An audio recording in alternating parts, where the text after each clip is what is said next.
Good morning everyone. कैसे हो आप सभी। तो आज मैं आपके लिए अगेन एक नया टॉपिक लेकर आया हूँ। टॉपिक बहुत इंपॉर्टेंट है for CSIR, GATE, ICAR, ICMR। ठीक है, सारे एग्जाम के लिए इंपॉर्टेंट है। इसमें से एक क्वेश्चन डेफिनेटली आपका CSIR हो या गेट हो, ICMR हो, ICAR हो, एक क्वेश्चन हमेशा आता ही आता है। ठीक है, मे बी अभी गेट पे ये क्वेश्चन आ जाए, तो क्वेश्चन आने के चांसेस हमेशा ज़्यादा रहते हैं। तो टॉपिक का नाम क्या है? रेस्ट्रिक्शन एंडोन्यूक्लिएज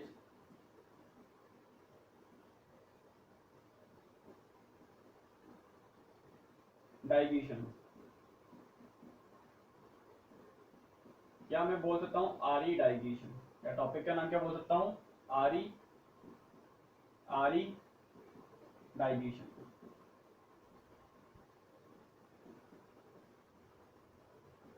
देखो, आरी रेस्ट्रिक्शन एंडोन्यूक्लिएज बहुत ही इंपॉर्टेंट है। ठीक है, आपको ये पता है कि अप्लाइड बायोलॉजी आपकी यूनिट 13 जो है वो बहुत इंपॉर्टेंट है आपके CSI के लिए, क्योंकि अगर आप CSI का पेपर एनालिसिस करते हो तो आपको जो प्रीवियस ईयर के पेपर के अंदर करीब करीब 40 नंबर्स की अप्रोक्स आपको टूल्स एंड टेक्निक देखने को मिल जाएगी।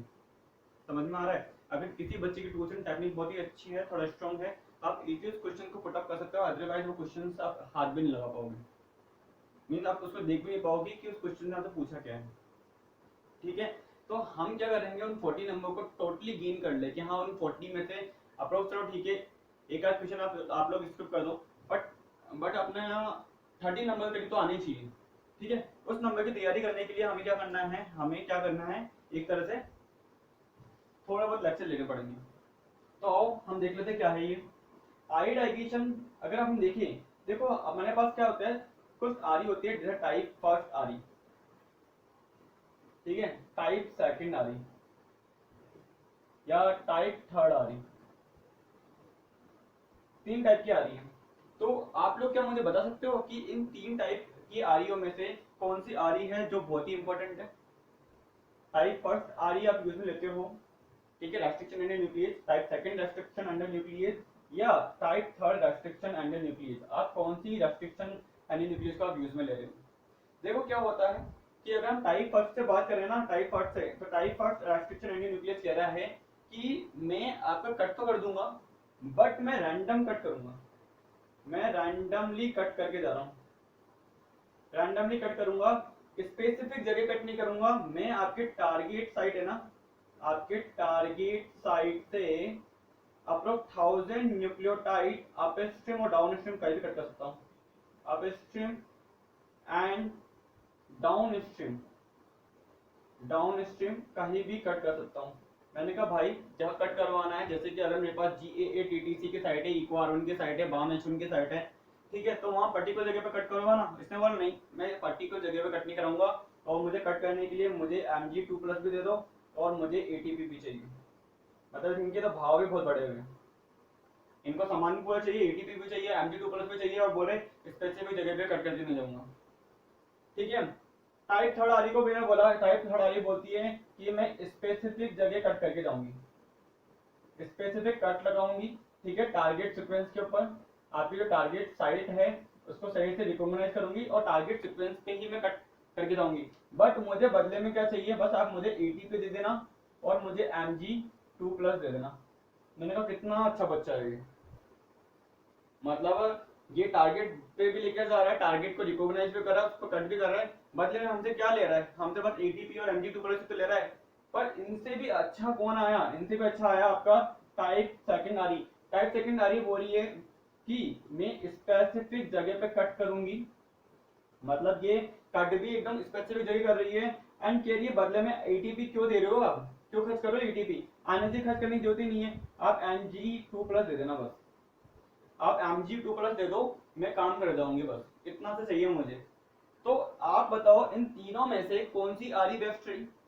टाइप फर्स्ट आरी बेस्ट है, सेकंड आरी बेस्ट है, या थर्ड आरी बेस्ट है? तो देखो टाइप सेकंड आरी इज द बेस्ट जो हम यूज में लेते हैं ना।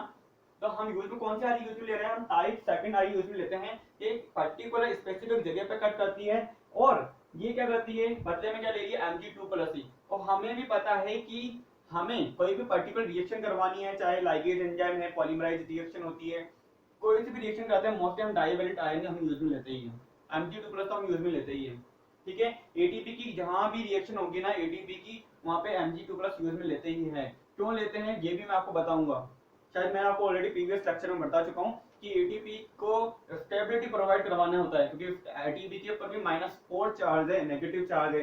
तो जो माइनस चार्ज है आपके ऑक्सीजन के ऊपर, वो आपस में एक दूसरे को क्या करते हैं, रिपल्सन क्रिएट करते हैं। तो अगर एटीपी पे अगर एटीपी जहां यूज में ले रहे हो वहां आप Mg2+ यूज में नहीं लोगे, तो वो नेगेटिव चार्ज क्या करते हैं एटीपी के। लाइक अगर मैं स्ट्रक्चर बना के दिखाऊं, ये देखो, आप लोग क्या करते हो, आप लोग ये अपनी बेस की स्ट्रक्चर हो गई, यहाँ बेस हो गया, ये राइबोस शुगर हो गया, यहाँ पे H और यहाँ पे OH, ठीक है। OH लगाते हैं, एटीपी बना रहे, adenosine triphosphate CH2OPOPOPO, then double bond and यहाँ पे सिंगल बॉन्ड, ठीक है। अब देखो क्या है, यहाँ पे भी एक सिंगल बॉन्ड, ठीक है। अब देखो क्या है, हमें पता है कि एटीपी जब आपने बनाई है, यहाँ पे क्या है, एक एटीपी एडेनोसिन ट्राइफॉस्फेट, ये स्ट्रक्चर अगर मैं एटीपी के बना रहा हूँ तो यहाँ पे मैं बेस की जगह अगर एडेनिन ऐड कर दूं ना यहाँ पे, तो ये एटीपी के स्ट्रक्चर है, ये राइबोस शुगर है एंड पेंटो आपकी क्या हो गया, फॉस्फेट ग्रुप हो गया, ठीक है। पेंटोस शुगर, आपके फॉस्फेट एंड आपका नाइट्रोजनस बेस, ये आपकी एक एटीपी की स्ट्रक्चर है। तो एटीपी बोल रही है, एटीपी के देखो यहाँ पे भी नेगेटिव है, यहाँ पे भी नेगेटिव है, यहाँ पे भी नेगेटिव है, यहाँ पे भी नेगेटिव है और यहाँ पे भी नेगेटिव है। तो ये क्या करते हैं, एटीपी के ऊपर अगर नेट चार्ज देखो, एटीपी के ऊपर नेट चार्ज देखता हूँ ना मैं, तो एटीपी बोल रहा है कि मेरे पास चार्ज है -4। अब -4 चार्ज लेने के बाद ये बोल रहा है कि हमारे जो ये नेगेटिव है ना, ये मुझे आपस में रिपल्सन कर रहे हैं, क्रिएट कर रहे हैं। इसके वजह से क्या होता है, एटीपी क्या होता है, ये फॉस्फेट आपस में टूटने लग जाएंगे। देन क्या होगा, अगर ये फॉस्फेट अलग हो गए तो एटीपी थोड़ा रहेगा, ठीक है। न्यूक्लियोटाइड थोड़ा रहेगा। अगर मैं शुगर एंड किसकी बात कर लूं, नाइट्रोजनस बेस की बात करूं, ठीक है, तो मैं न्यूक्लियोसाइड की बात कर लूंगा, न्यूक्लियोटाइड की बात करने की जरूरत ही नहीं है मुझे। तो वहां पे मेरे को स्टेबिलिटी प्रोवाइड करवाने के लिए मैं Mg2+ दे देता हूँ। तो Mg2+ अगर ट्यूब में दूंगा तो यहाँ पे देखो plus charge plus charge plus charge. अब Mg2+ क्या करता है, ये देखो इनका रिपल्शन को क्या करता है, एक तरह से ब्लॉक कर देता है। आपका Mg2+ है तो यहाँ पे प्लस चार्ज है, लो ये Mg2+, जहां जहां मैं प्लस लगा रहा हूँ वहां पे समझ जाओ Mg2+ है, Mg2+ है। तो उस जगह पे हम ये समझ सकते हैं कि हमारा जो रिपल्शन हो रहा है वो फोर्स क्या हो जाएगा, थोड़ा कम हो जाएगा और एटीपी को स्टेबिलिटी प्रोवाइड हो जाएगी और एटीपी क्या हो जाएगा, स्टेबल हो जाएगा। ओके, तो हम क्या देख रहे थे, हम ये देख रहे थे कि रेस्ट्रिक्शन एंटीन्यूक्लियर डाइजेशन में सबसे पहले हमने देखा कि हमारी कौन सी टाइप की आरी हमारी बेस्ट है। हम 3 टाइप की आरी यूज में ले रहे हैं, टाइप फर्स्ट आरी, टाइप सेकंड आरी, टाइप थर्ड आरी। तो टाइप फर्स्ट आरी ये क्या बोल के जा रही है कि मैं एक पर्टिकुलर जगह पे कट नहीं लगाऊंगी, मैं टारगेट सीक्वेंस से up stream down stream type भी कट कर सकती हूँ, 1000 न्यूक्लियोटाइड अप स्ट्रीम हो सकता है, डाउन स्ट्रीम हो सकता है। टाइप थर्ड आरी बोल रही है कि मैं पर्टिकुलर सीक्वेंस को रिकॉग्नाइज करूंगी, पर्टिकुलर जगह पे टारगेट सीक्वेंस में मैं क्लीव भी करूंगी, बदले में मुझे सिर्फ क्या दे देना, Mg2+ और एटीपी दे देना। जबकि टाइप सेकंड आरी बोल रही है कि मैं स्पेसिफिक रिकॉग्निशन करूंगी, मैं पर्टिकुलर जगह पर कट भी लगाऊंगी, टारगेट को रिकॉग्नाइज भी करूंगी, बट मुझे बदले में Mg2+ दे देना। डायग्राम आप वैसे भी यूज में लेते हो तो वही रख देना, ईटीपी क्यों खर्च कर रहे हो, समझ में आ रहा है। तो टाइप सेकंड आरी क्या होती है, बहुत ही बेस्ट होती है एज कम्पेयर टू अदर। तो हम कौन से टाइप की आरी यूज में लेने हैं, हम आरी यूज में लेते हैं टाइप सेकंड टाइप ऑफ आरी। आया समझ में, ये नोट कर लीजिए, ठीक है।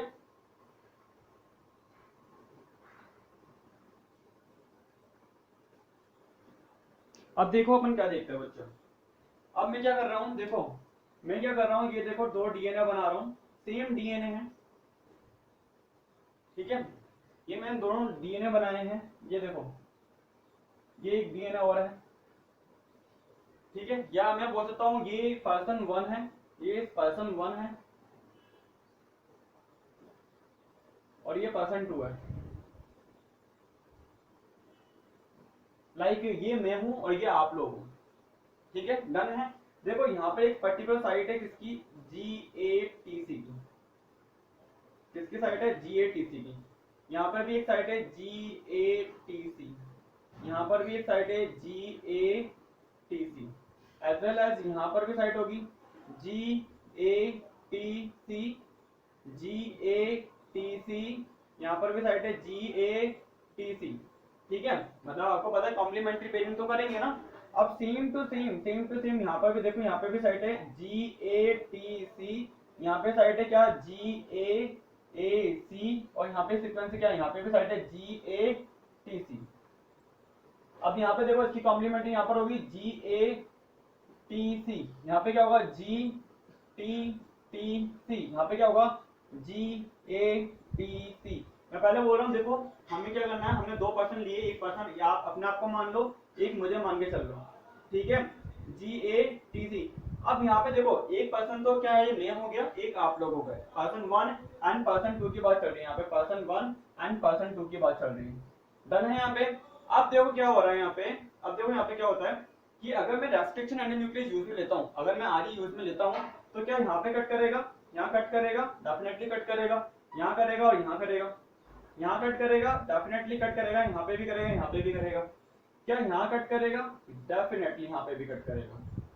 एज वेल एज क्या यहाँ पे कट कर सकता है ये, हाँ कर सकता है, यहाँ कट कर सकता है, GATC है, रेस्ट्रिक्शन एंड न्यूक्लियस है, तो कट करेगा, रिकॉग्नाइज करेगा। बट क्या ये आरई साइट है, GAAC, ये GATC नहीं है, ये GAAC है, तो ये आरई साइट ही नहीं है, तो रिकॉग्नाइज करेगा नहीं। यहाँ पे देखो, यहाँ पे क्या यहाँ पे रिकॉग्नाइज कर सकता है, डेफिनेटली रिकॉग्नाइज कर सकता है, क्या यहाँ पे रिकॉग्नाइज कर सकता है, डेफिनेटली रिकॉग्नाइज कर सकता है। अब जब मैंने इसको रेस्ट्रिक्शन एंड न्यूक्लियस से डाइजेस्ट किया आपके और मेरे डीएनए को, देखो बहुत ही फैमिलियर होकर चलेंगे अपन, बहुत इजी वे में अपन ना एग्जांपल लेंगे। मैं बुकिंग लैंग्वेज से एग्जांपल नहीं लूंगा, हैंड टू हैंड एग्जांपल बनाऊंगा और हैंड टू हैंड आपको बताऊंगा ये, ठीक है। तो हमने क्या देखा कि हमने 2 एग्जांपल ले लिए, person 1 and person 2, you and me, ठीक है, ठीक है, क्योंकि पढ़ना भी अपन दोनों को ही है, आपको और मेरे को, मुझे पढ़ाना है, आपको पढ़ना है, इसलिए अपन अपना ही एग्जांपल है, ठीक है।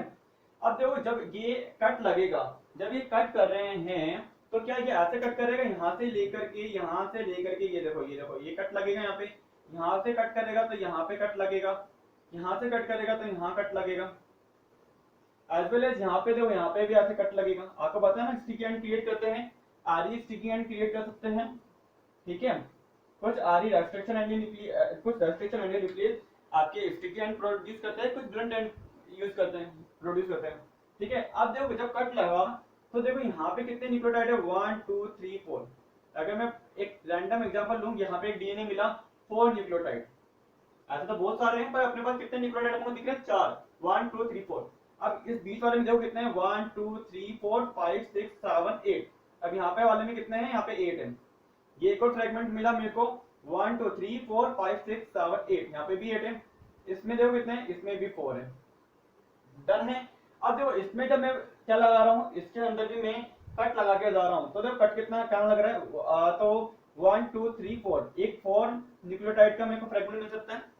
एक कितने का मिल रहा है, 1 2 3 4 5 6 7 8 9 10 11 12 13 14 15 16, तो ये 16 न्यूक्लियोटाइड है। ऐसे तो बहुत बड़ा है ये, क्योंकि देखो इनके बीच में गैप बहुत ज्यादा है, ऐसा मत समझना कि 16 का ही है, मैं आपको समझा रहा हूँ कि अंदर से ही अपन एक कैलकुलेशन बैठा देते हैं, ठीक है, इजी वे में लेना।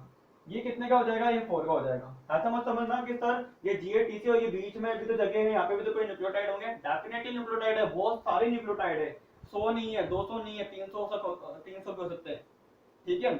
तो यहाँ पे भी गैप है, बट अपन इसको एक पर्टिकुलर हमें कट लगाने के बाद हमें कितने दिख रहे हैं, मैं उन्हीं को लिख रहा हूँ, ठीक है। तो मैंने क्या करा, जब पर्सन 1 मैंने क्या करा, एक जेल इलेक्ट्रोफोरेसिस रन करवाया, मैंने क्या करा, जेल इलेक्ट्रोफोरेसिस किया, एंड आई देने के बाद में क्योंकि ये रिएक्शन कहाँ हो रही है, ट्यूब में हो रही है, इन विवो है या इन विट्रो है, इन विट्रो कंडीशन में है। इन विवो हमारे शरीर के अंदर थोड़ा हो रही है, बॉडी में थोड़ा ना हो रही है मेरे, ये कहाँ हो रही है, ट्यूब के अंदर हो रही है। तो अब मुझे क्या बैंड आएंगे, एक बैंड मुझे आया कितने का, 4, एक बैंड कितने का आएगा मुझे, एक बैंड आया मुझे 4 और 4 के 2 बैंड, तो ये मैं इसकी थिकनेस इंक्रीज कर देता हूँ, ठीक है, और 8 और 8 के 2 बैंड, इसकी भी थिकनेस इंक्रीज कर देता हूँ, ये लो सेम टू सेम। ये तो कौन था, P1 था, पर्सन 1 था, और ये पर्सन 2 है, ठीक है। पर्सन 2 क्या बोल के जा रहा है कि मेरे पास 4 का बैंड आ रहा है, 4 के 2 आ रहे हैं, तो मैंने ठीक है मेरे पास भी आ रहे हैं 4 के 2 बैंड। तो अब देखो यहाँ पे क्या है, ये देखो ये 4 का एक बैंड आ गया, ये बोल रहा है मेरे पास एक बैंड आ रहा है 16 का आ रहा है, पर कितने का आ रहा है, 16 का आ रहा है, तो मैंने ठीक है 16 का बैंड है। अब मैंने क्या देखा यहाँ पर कि मेरे ने एक सिंगल न्यूक्लियोटाइड के अंदर चेंज करा, मैंने क्या किया, GATC यहाँ पर एक सिंगल न्यूक्लियोटाइड के अंदर चेंज होने से, सिंगल न्यूक्लियोटाइड के अंदर चेंज होने से मुझे क्या मिल गई, मुझे मिल गई SNP, क्या मिल गई, SNP मुझे क्रिएट हो गई। SNP लाइक आपकी नोज शेप मेरी नोज शेप सेम नहीं हो सकती, ठीक है, आपके आई मेरी आई सेम नहीं हो सकती। कई बार अपन देखते हैं ना, जैसे अपने रेटिना भी अपने स्कैन करते हैं, ठीक है, तो कई बार आपने ऐड देखा होगा, जल्दी से बताओ कि ना आंख देखकर कौन है, शाहरुख खान है, सलमान खान है, कौन है, और आप बता देते हो क्या है, शाहरुख खान है, दीपिका पादुकोण है, या कोई भी XYZ। ठीक है, अपन रैंडम एग्जांपल ले सकते हैं, ये मत बोलो सर आपने दीपिका पादुकोण का क्यों लिया, कैटरीना का क्यों नहीं लिया, किसी का क्यों नहीं लिया, जिसकी जो पसंद है आप उनका एग्जांपल ले लो। डन है। तो मैंने क्या करा, जब मैंने आपकी और मेरी नोज देखी, तो हमारी नोज के अंदर क्या है, नाक तो बंद दोनों की है, नाक आपके पास भी है, मेरे पास भी है, पर मेरी नाक में और आपकी नाक में डिफरेंस क्या है, हमारे नाक में, हमारी नोज के अंदर सिंगल न्यूक्लियोटाइड का एक डिफरेंस है। उस सिंगल न्यूक्लियोटाइड के डिफरेंस की वजह से हमारे अंदर क्या आ गई, वेरिएशन आ गई है, क्या आ गई, वेरिएशन आ गई हमारे अंदर, तो हमारी नोज शेप क्या हो गई, चेंज हो गई। तो मैंने बोला कि एक न्यूक्लियोटाइड चेंज करने से जो वेरिएशन आई उसको हम बोल सकते हैं क्या, single nucleotide, single nucleotide polymorphism. ठीक है, सिंगल न्यूक्लियोटाइड पॉलीमॉर्फिज्म।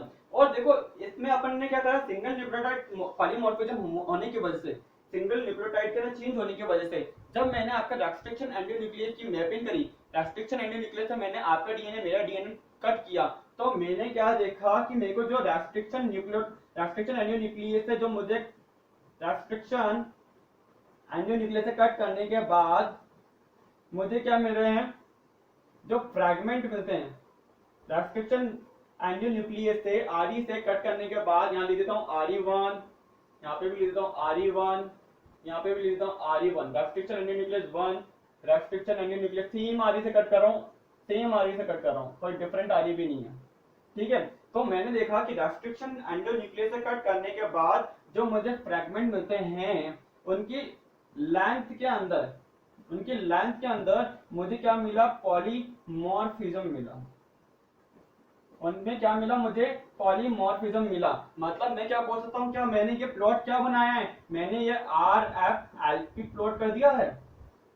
अरे हाँ, RFLP है, तो रेस्ट्रिक्शन फ्रैगमेंट लेंथ पॉलीमॉर्फिज्म, मतलब रेस्ट्रिक्शन एंडोन्यूक्लियस देने के बाद आपके और मेरे डीएनए के लेंथ में जो वेरिएशन आई, जो पॉलीमॉर्फिज्म आया, उसी को मैं कैसे आइडेंटिफाई करता हूँ, with the help of RFLP marker.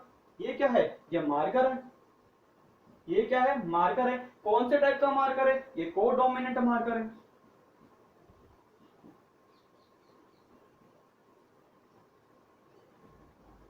कौन सा मार्कर है, कोडोमिनेंट मार्कर है। मतलब देखो कहना क्या चाह रहा हूं मैं, बहुत ही इजी वे में, आपको बुकिश लैंग्वेज नहीं पढ़ाने वाला मैं, कि जो बुक में पढ़ते हैं ना, RFLP marker is codominant marker, RFLP का यूज यहाँ होता है, यहाँ होता है, बट समझाना क्या है, समझाना कैसे होता है, वो समझने वाले हैं। मतलब मैंने क्या करा, आपका डीएनए, मेरा डीएनए लिया, सीक्वेंस आप कुछ भी लिख सकते हो, यहाँ पे जरूरी नहीं है GATC लिखनी है, यहाँ पे GAATTC लिख दो, एंड आपका और मेरे डीएनए में बस एक, आपके डीएनए में एक सिंगल न्यूक्लियोटाइड का पॉलीमॉर्फिज्म कर देना, या मेरे में कर देना।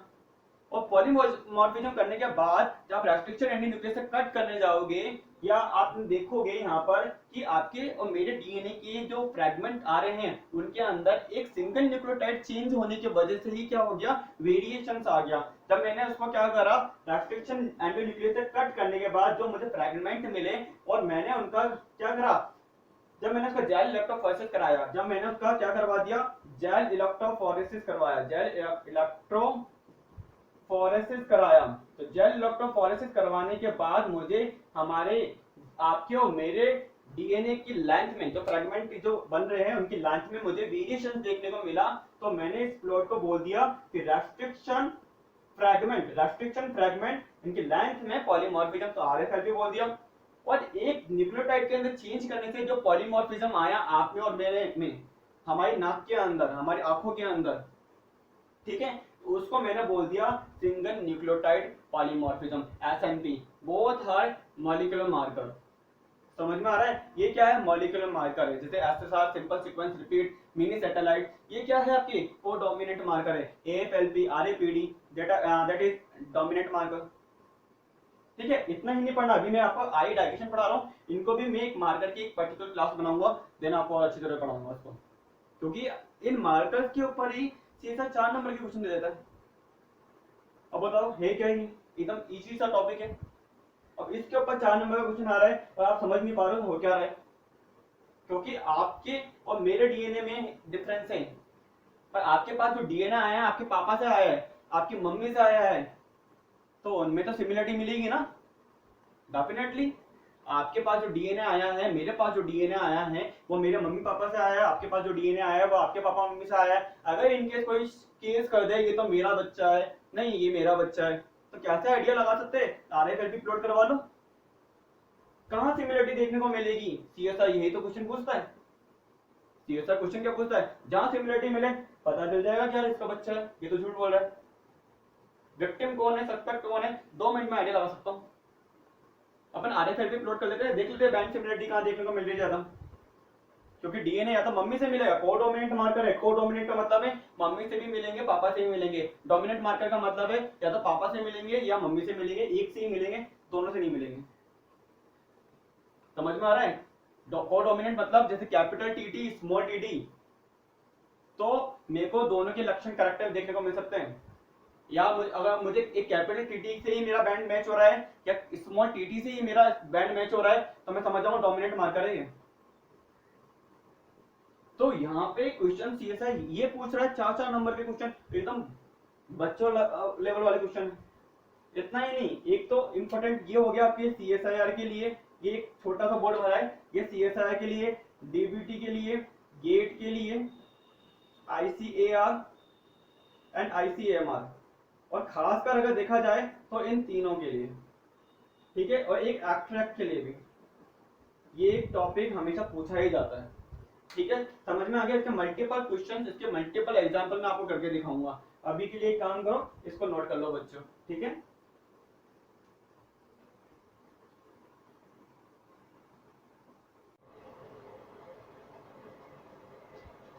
अब देखिए बच्चों क्या है, अब अपन क्या कर रहे हैं, छोटा सा टॉपिक और देख रहे हैं इसी के साथ में। ठीक है, क्वेश्चन हमेशा क्या आता है, आपसे ये पूछा जाता है कि आरी के अंदर भी कि ये 4 कटर आरी क्या होती है, 6 कटर आरी क्या होती है, 8 कटर आरी क्या होती है, और कंफ्यूजन होता है यार कटर क्या है ये, समझ में आ रहा है? तो उसको कटर, एक कटर में कटर क्या होता है उसको समझाने के लिए मुझे एक छोटा सा एग्जांपल देना पड़ेगा। देखो क्या है, आपकी और मेरी, आप अपन दोनों के अंदर एक सिंगल न्यूक्लियोटाइड पॉलीमॉर्फिज्म हो रहा है, ठीक है, एसएनपी क्रिएट है अपन सबके अंदर, ठीक है।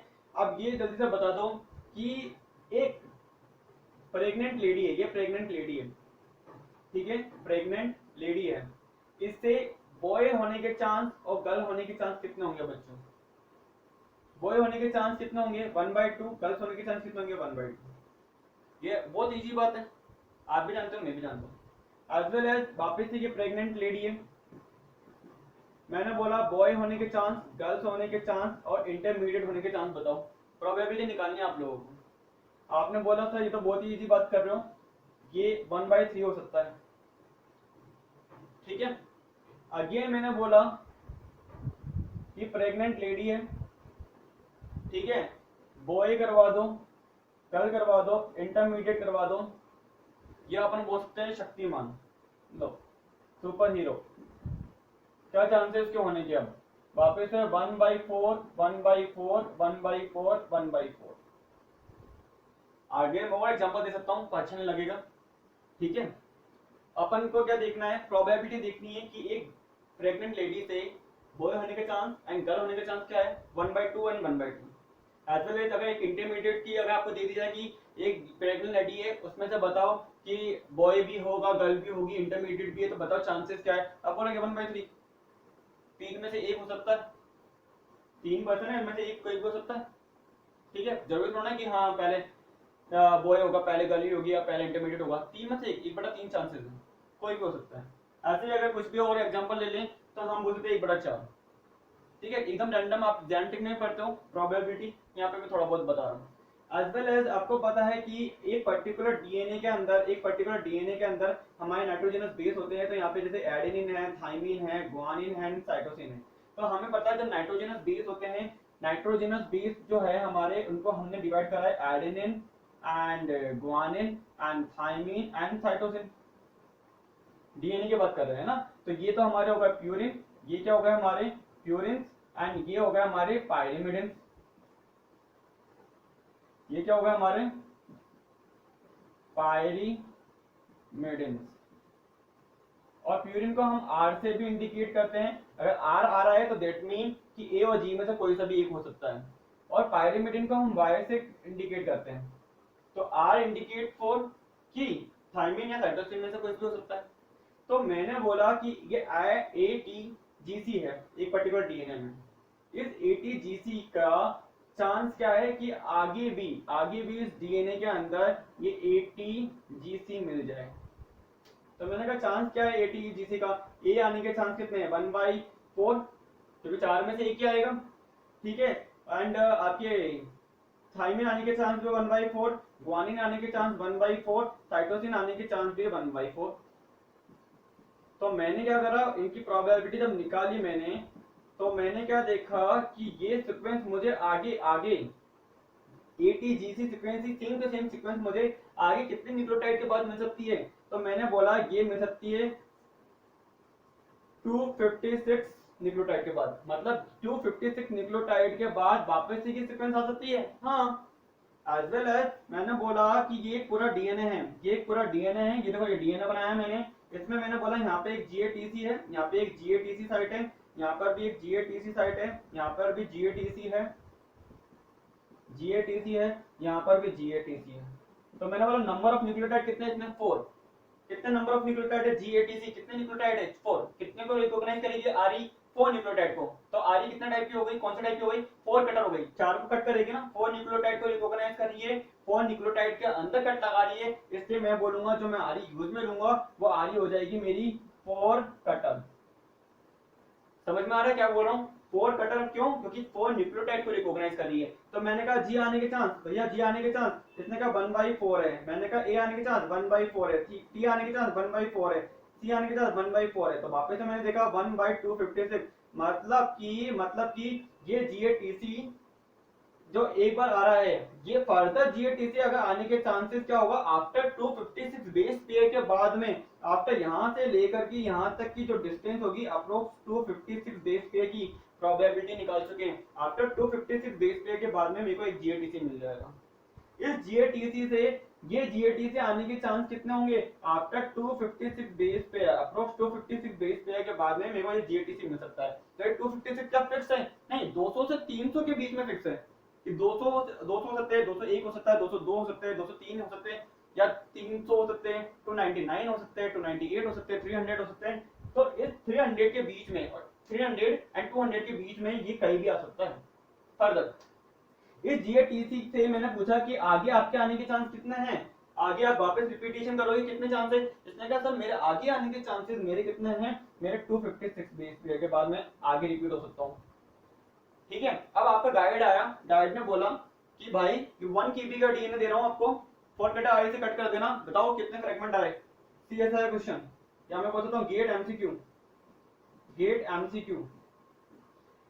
ठीक है, if a researcher draw an experiment, it will take 1 KB DNA, it will take 1 KB DNA, 1 KB means 1 kilo base pair, 1 kilo base pair means 1000 base pair DNA, and they treat with DNA, they treat with 4 cutter RE। तो किससे cut कर रहा है, तो 4 cutter RE के साथ में treat कर रहा है। तो मैंने कहा कि आप 4 कटर RE से ट्रीट करोगे 1 KB का DNA, how much fragment you will observe, कि कितने फ्रेगमेंट आप ऑब्जर्व कर रहे हो। तो हमने क्या करा, हमने बोला कि size of DNA fragment, size of DNA fragment upon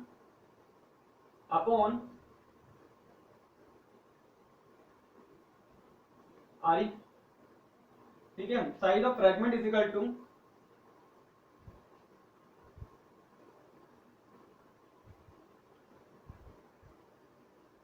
कि साइज ऑफ डीएनए कितना है, और RE टाइप क्या है, RE टाइप 4 कटा RE है, 5 कटा RE है, 6 कटा RE क्या है। तो अगर मेरे को बोल दिया इसने 4 कटर RE है, इसने बोल दिया 4 कटर RE है, तो मेरे को पता है 4 कटर RE GATC लाइक, तो इसके फर्दर आने के चांस कितने होंगे, इसके फर्दर आने के चांस 256 के बाद एक आ सकता है, फिर 256 के बाद एक आ सकता है, फिर 256 के बाद एक आ सकता है। तो मैंने 1000 डिवाइडेड बाय 256 का मैं एक रैंडम निकालूं कि मैं 250 कर देता हूँ, 250, तो अप्रोक्स मेरे को 4 फ्रैगमेंट मिल जाएंगे मुझे इसकी। कितने फ्रेगमेंट मिल जाएंगे? 4 फ्रेगमेंट मिल जाएंगे। मतलब मैंने क्या बोला कि गेट एमसीक्यू, गेट के अंदर ऐसे एमसीक्यू आते हैं, आईआईटी जेम के अंदर से क्वेश्चन आते हैं, डीबीटी जेआरएफ के अंदर से क्वेश्चन आते हैं। ये अगर मेरे पास 1 केवी डीएनए है, आपने दे दिया 1 केवी डीएनए है, 4 कटा आई आपको दी गई है, बताओ कितने फ्रेगमेंट आएंगे? क्या आप उसको ट्रीट कर सकते हो? डेफिनेटली हम ट्रीट कर सकते हैं, 4 फ्रेगमेंट आ जाएंगे मुझे। ठीक है, तो मैं क्या करूंगा, साइज ऑफ डीएनए फ्रेगमेंट कितना है और मेरे को क्या मिल रहा है, नंबर ऑफ कटर आ रही, नंबर ऑफ कटर्स, क्या मैं बोल सकता हूँ नंबर ऑफ कटर। ठीक है, ठीक है, क्योंकि मेरे को कितने कटर आई से कट करवाना है, क्या 4 कटर, क्योंकि वो कभी नहीं बोलेगा कि आपके पास जीएटीसी है या जीएटीटीसी है, वो ये भी बोल सकता है 4 कटर आ रही है, या वो ये बोल सकता है कि जीएटीसी से ट्रीट किया है, तो बताओ क्या है। तो आपको आइडिया लगाना है कि जीएटीसी से 4 कटर आ रही, जीएटीटीसी इज ए 6 कटर आ रही। ठीक है, जीएटीटीसी इज ए 8 कटर आ रही। तो हम आइडिया लगाएंगे, लाइक अगर मैं बोल दूं यहाँ पे देखो, ये देखो GATC 4 कटर है, ठीक है, 4 nucleotide 4 cutter, GAATT and C 6 cutter, GAAATTTC 6 cutter, low GAAATTTTC low 10 cutter. तो मैं इजिली आइडिया लगा सकता हूं कि मेरे फर्दर एक डीएनए सीक्वेंस आने के चांसेस क्या है। क्या मेरा वो DNA sequence after 256 base pair के बाद आ रहा है या कितने बेस पेयर के बाद आ रहा है। तो मेरे को क्या करना है, हमने एक प्रोबेबिलिटी मेथड निकाला। ठीक है, हमने प्रोबेबिलिटी मेथड से हमने आइडिया लगाया कि ये पर्टिकुलर सीक्वेंस कितने न्यूक्लियोटाइड के बाद में आती है। तो मैंने बोला कि एक जीएटीसी है 1000 न्यूक्लियोटाइड का आपका या 1000 बेस पेयर का आपका डीएनए है, 1 किलो बेस पेयर का डीएनए है। How much DNA fragment you will observe if you treat it with 4 cutter RE, then you will observe 4 fragment. Understand? तो आपके समझ में आया मैं बोलना क्या चाह रहा हूँ, एक बार के लिए बच्चे उसको भी नोट कर लो।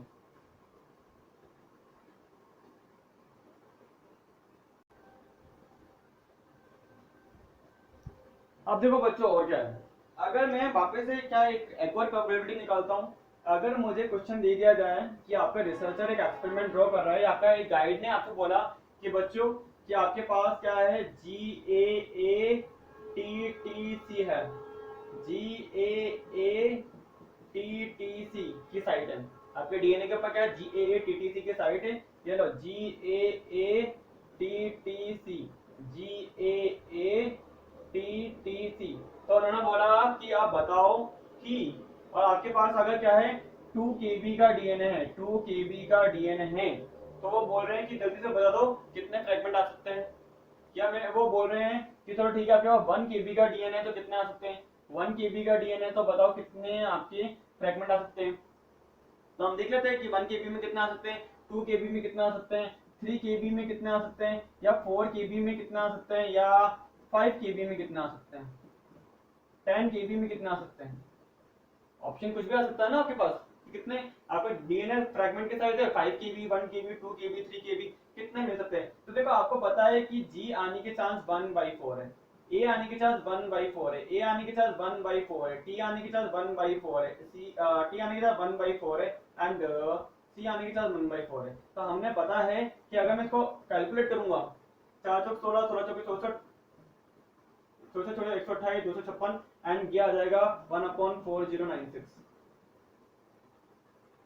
ठीक है, मतलब यहां से लेकर के यहां तक का जो गैप है ये कितना है, 4096 बेस पेयर का है। समझ में आ रहा है। तो हमें पता था कि size of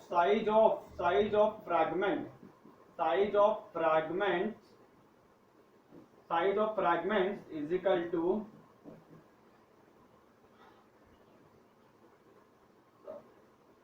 number of fragments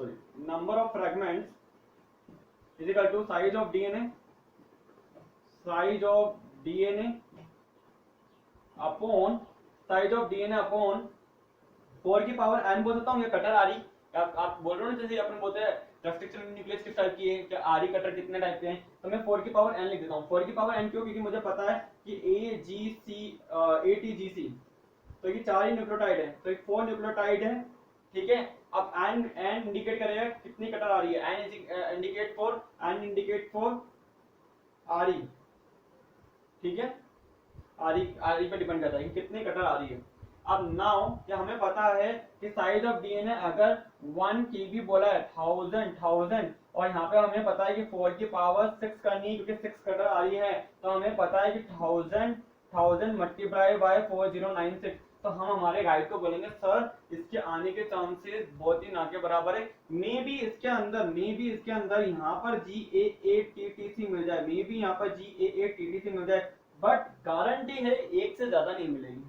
guarantee है कि ये आगे नहीं मिलेगा सर ये सीक्वेंस, क्यों? क्योंकि 1 केबी का लिया है आपने, मे बी एक मिल जाए, क्या पता हमारा स्टार्टिंग वाले मिल जाए, क्या पता 20 वाले मिल जाए, बट इसकी साइज इतनी छोटी है कि आगे नहीं मिल सकता। सेम 2 कटर आरी की बात की जाए, 2 कटर आरी की तो 2000 अपॉन 4096, तो ये सेम हमारा रिप्लाई रहेगा कि सर 2 केबी के अंदर भी 6 कटर आरी मिलने के चांसेस ना के बराबर है। आप अगर एक्सपेरिमेंट ड्रॉ करना चाहते हो तो आप 4 कटर आरी के साथ यूज में ले लो।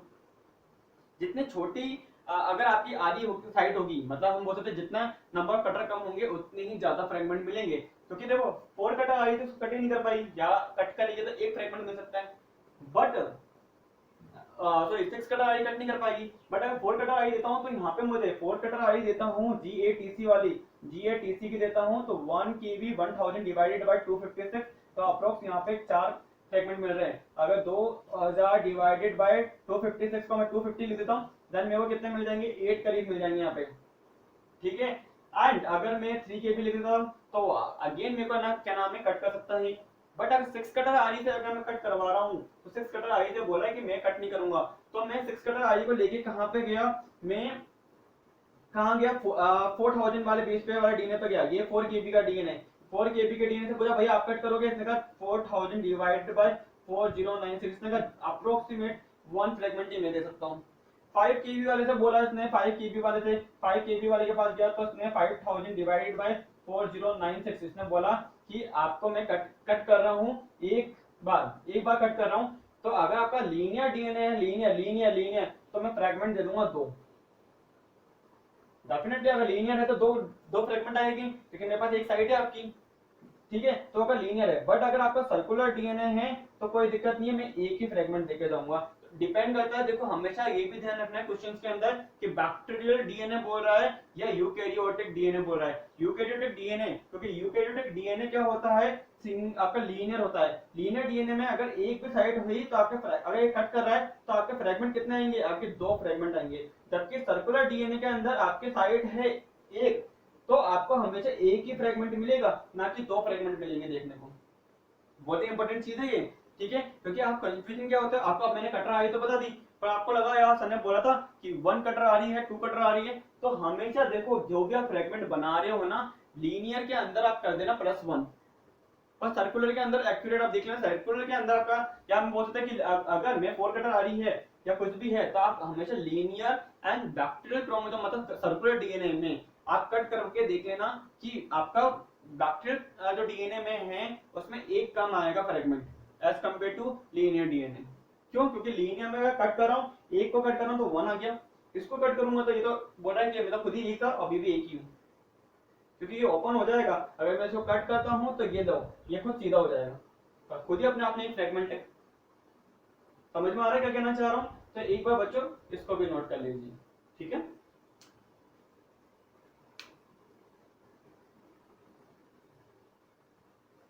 अब देखो बच्चों एक और एग्जांपल लेके देख लेते हैं। अगर कोई साइंटिस्ट ये बोल रहे कि ये आपका ये डीएनए है और डीएनए में आपका साइट है GAAA TTTC GAAA TTTC, कितने न्यूक्लियोटाइड है बताओ जल्दी से। 1 2 3 4 5 6 7 8, तो इनके चांस कितना है, 1/4 into 1/4 into 1/4 into 1/4 into 1/4 into 1/4 1/4 1/4, कितने हो गए? 8 हो गए, ठीक है। तो अगर मुझे पता है, तो अगर यहाँ पे हमें दे दिया गया है कितना, 70 KB का डीएनए है, 70 KB DNA, DBT JRF MCQ, DBT JRF का एमसीक्यू है। लैंग्वेज में बता देता हूँ क्या एमसीक्यू की लैंग्वेज थी, कि उसमें लैंग्वेज थी कि अगर 70 KB का डीएनए है, 8 कटर आ रही है, तो बताओ नंबर ऑफ फ्रेगमेंट मिलने के चांसेस क्या है। तो 70 KB DNA that mean 70,000 base pair का डीएनए है, ठीक है। और यहाँ पे अगर मैं इसको मल्टीप्लाई करता हूँ तो 1/4096 और 6 कटर के थे इंटू 1/256 में कर दूं 4 कटर के इजिकल टू 1/65,536 अप्रोक्स आएगा इतना। ठीक है, 65,000 अप्रोक्स आएगा। तो अगर मैं क्या करता हूँ 8 कटर आरी को अगर मैं यूज में लेता हूँ तो देखो 70,000 divided by 65,536 is equal to 1 fragment मिलने के चांसेस है 1, या मैं बोल सकता हूँ एक बार कट करेगा, कितने बार कट करेगा ये भी ध्यान रखना है, और कितने फ्रेगमेंट मिलेंगे ये भी ध्यान रखना है, या कितने उसकी साइड मिलेगी ये भी ध्यान रखना है। क्वेश्चन क्या पूछ रहा है, हमें उस पर फोकस करना है। कितने फ्रेगमेंट मिलेंगे 2, अगर लीनियर डीएनए है सर्कुलर है 1, चांसेस क्या है इसके मिलने की एक चांसेस है, एक बार ही मिलेगा। ठीक है, तो हमें ये भी पूरा का पूरा नोटिस करके चलना है कि ये बोल क्या रहा है, कि इसमें फ्रेगमेंट बोल रहा है या इसके मिलने के चांसेस बोल रहा है, कितने चांसेस इसके मिलने के। समझ में आया। अब ऐसे ही मैं एक पर्टिकुलर सीक्वेंस बोलूं कि ये बताओ GAYA मिलने के चांसेस क्या है।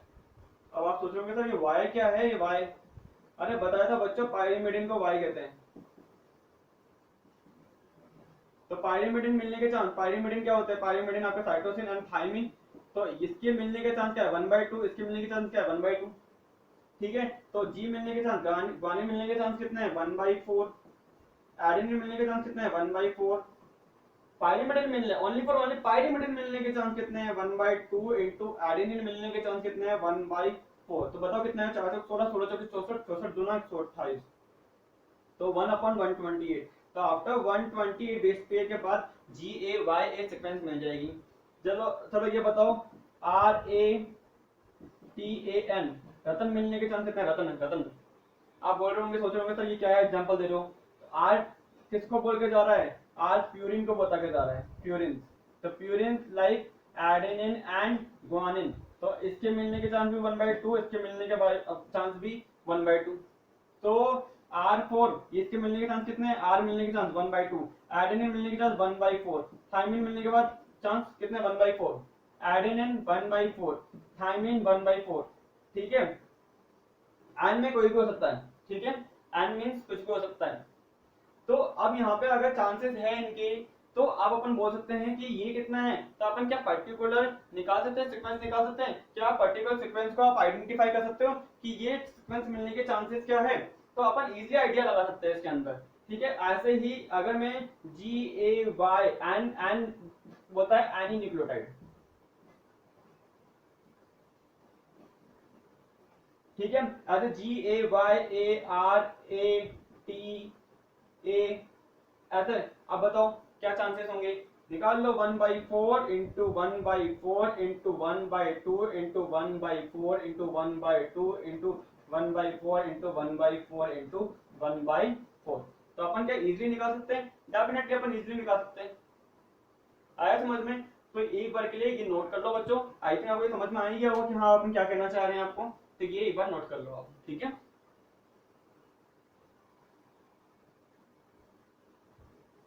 अब वापस देखते हो बच्चों, देखो क्या है, कुछ एग्जांपल मैं आपको भी दे रहा हूँ, एक दो एग्जांपल मैं करके दिखा देता हूँ, रैंडम ले रहे हैं एंड देन आप कुछ आप मेरे को बताओगे करके। ठीक है, मैं होमवर्क भी दे रहा हूँ आपको यहाँ, लाइक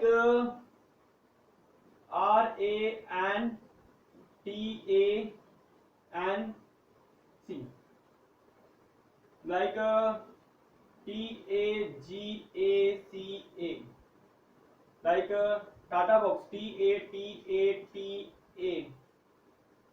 या TATAA, टाटा बॉक्स क्या TATAA, एंड TTGACA ये है हमारा GC बॉक्स। ठीक है, एक अपना है TATAAT, ये क्या है प्रिवनो बॉक्स है। देखो मैं लिख देता हूँ, प्रिवनो बॉक्स की सीक्वेंस है। ये किसकी सीक्वेंस है, GC बॉक्स की सीक्वेंस है। ये किसकी सीक्वेंस है, ये हमारे टाटा बॉक्स की सीक्वेंस है। ठीक है, टाटा बॉक्स की सीक्वेंस है। एंड GAYA एंड TARAN, ये आप करके दिखाओगे। एक मैं बता देता हूँ, देखो क्या है, मैंने वापस से बता देता हूँ। R4 क्या है, R4 R D not 4 purine, purine आने के चांस 1/2 इंटू एडेनिन आने के chance 1/4 n denote for any nucleotide, any nucleotide. तो एनी न्यूक्लियोटाइड का मतलब है कि कोई भी मतलब कि कोई आ रहा है बट एक ही आ रहा है, सारे नहीं आ रहे। एनी न्यूक्लियोटाइड एडेनिन भी आ सकता है, गुआनिन आ सकता है, थाइमिन आ सकता है, एन साइटोसिन आ सकता है। जहां एन आ जाएगा ना वहां 1/4 नहीं करेंगे, वहां हम क्या कर देंगे, एन आते ही अपन कर देंगे 1। ठीक है, देन 1/1 लिख दो आप। ठीक है, एनी मतलब एक ही आ रहा है, या तो 1/1 लिख दो या 1 लिख दो, एक ही बात है। 1 into T for thymine, thymine आने के चांस 1/4, अगेन एडेनिन आने के चांस 1/4, वापस है अगेन एन आने के साथ 1 इंटू साइटोसिन आने के बाद 1/4। तो अगर मैं इसको निकालता हूं तो 4 4 4 4 कितने बार अगर 4, तो हमें पता चल गया 1/256 इंटू में 2 1/2 इजिकल टू 1/512। ठीक है, हमें ध्यान किसका रखना है, हमें मोस्टली ध्यान रखना है आर, आर आए तो 1/2। ठीक है, पायरिमिडिन आए, वाई आए तो 1/2, एन आए तो आपको एन के लिए आपको क्या करना है, ओनली फॉर 1। ठीक है, और अगर जी ए टी एन सी इनमें से कुछ भी आ जाए तो 1/4। तो ऐसे कोई भी सीक्वेंस आ जाएगी तो क्या आप निकाल लोगे, डेफिनेटली निकाल लेना चाहिए। तो रिमेनिंग 5 आप आंसर दोगे, 1 मैंने आंसर आपको दे दिया है। ये एग्जाम्पल है, जल्दी से नोट कर लो, देन अपन आगे बढ़ते हैं। नोट कर लीजिए।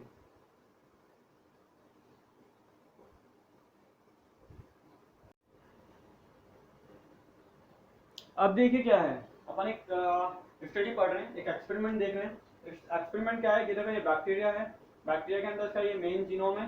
ठीक है, मैंने बैक्टीरिया के मेन जीनोम को बाहर निकाला। हमें पता है कि बैक्टीरिया का मेन जीनोम की साइज क्या होती है, 4 इंटू 10⁻⁶ बेस पेयर। ठीक है, मैंने बाहर निकाला और इसको बाहर निकालने के बाद इसको मैंने 4 कटर आई दी, 4 कटर आई दी, और मेरे को बैंड आए। इसके ऊपर देखने पे मेरे को बैंड कितना आ रहा है, एक फ्रैगमेंट आ रहा है, मतलब मेरे को एक स्मीयर टाइप में देखने को मिल रहा है। और ये स्मीयर मुझे क्या बता के जा रहा है कि ये जो बैंड आ रहे हैं ना, ये 250 200 से 300 के बीच के हैं। मैंने इसी को 6 कटर आरी हुई दी थी। मैंने क्या दी इसको, 6 कटर आरी। 6 कटर आरी देने के बाद जब बैंड आए थे, देखो एक्सपेरिमेंट बता रहा हूँ, बहुत ही ध्यान से देख लें। ठीक है, 6 कटर आई देने के बाद मैंने देखा जो चांसेस है, बैंड जो मेरा एक स्मीयर आ रहा है, वो स्मीयर कहाँ से कहाँ तक आ रहा है, 4100 टू 4200, क्योंकि मुझे पता है आफ्टर 4096 के बाद में एक 6 कटर आने के चांसेस होते हैं। मैंने क्या दिया, 8 कटर आई दी। 8 कटर आई देने के बाद, 8 कटर आई देने के बाद जो मेरे को वापस से मैंने जेल लैपटॉप प्रोसेस कराया। अब की बार जो मुझे बैंड आ रहे थे वो मुझे आ रहे थे कितने, मैंने आपको बताया था कि 8 कटर आ रही फर्दर मिलने के चांस 65,000 के बाद में मिलेगी। ठीक है, तो मेरे को बैंड आया 65,000 से 66,000 के बीच में। ठीक है, ये तो था बैक्टीरिया के case study, bacteria case study. But ये देखो ये कौन है, ये ह्यूमन सेल है। ह्यूमन सेल के अंदर हमारा डीएनए कहाँ है, न्यूक्लियस के अंदर प्रेजेंट है। ठीक है, न्यूक्लियस के अंदर प्रेजेंट है डीएनए। ये रहा, डीएनए के पास हिस्टोन प्रोटीन भी होगी। मैंने डीएनए को आइसोलेट किया, आइसोलेट करने के बाद यहाँ पे हिस्टोन प्रोटीन थी। हिस्टोन प्रोटीन को भी क्रोमेटिन इम्यूनो प्रेसिपिटेशन टेक्निक के थ्रू मैंने अलग कर दिया। ये मेरा डीएनए है। मेरे डीएनए की साइज कितनी है, 3 इंटू 10⁹ बेस पेयर का मेरा डीएनए है। इसको मैंने क्या दिया, मैंने 4 कटर आई दी। इसको मैंने क्या दिया, 6 कटर। और इसको मैंने क्या दिया, 8 कटर। 8 कटर आ रही।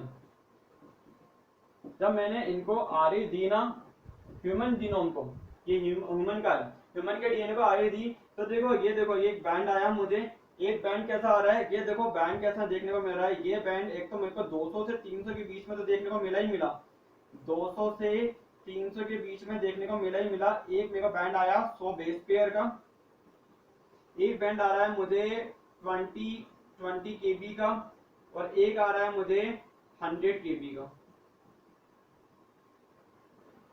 यार ये जब कट कर रहा हूँ बैक्टीरिया डीएनए कट कर रहा हूँ, पूरा का पूरा कट हो रहा है। तो ह्यूमन डीएनए का कट कर रहा हूँ तो मेरे को बैंड आ रहे हैं। 100 बेस पेयर का बैंड क्यों आ रहा है, 20 केबी का क्यों आ रहा है, 100 केबी का क्यों आ रहा है। 100 केबी मतलब 100 इंटू 1000 न्यूक्लियोटाइड।